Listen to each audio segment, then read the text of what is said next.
আসসালামু আলাইকুম রহমতুল্লাহি বারাকাতু। আপনারা সবাই কেমন আছেন? আশা করি আলহামদুলিল্লাহ ভালো আছেন।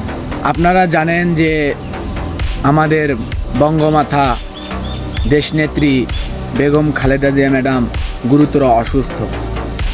আপনাদের কাছে তার জন্য দোয়া কামনা করছি। আপনারা একটু সবাই দোয়া করবেন, সে যেন সুস্থ হয়ে ভালোভাবে আমাদের মাঝে ফিরে আসতে পারে। আরেকটি কথা, দেখবেন সবাই যে সবারই একটু ভুল থাকে, কিন্তু দেখবেন আমাদের দেশনেত্রী খালেদা জিয়া ম্যাডামের কোনো ভুল নেই, সবাই তাকে ভালোবাসেন। যতই হোক অন্য দলের হলেও আমাদের দেশনেত্রী খালেদা জিয়া ম্যাডামকে ভালোবাসেন। তাই তার জন্য আপনারা সবাই একটু দোয়া করবেন, সে যেন সুস্থ হয়ে আমাদের মাঝে ফিরে আসতে পারে। স্বৈরাচারী সরকার শেখ হাসিনার আমলে তাকে খুব জ্বালাতন নির্যাতন করা হয়েছে, নিপীড়নই করা হয়েছে। তার জন্য সে আজকে গুরুতর অসুস্থ, তার হাত পা ফুলে ফুলে গেছে।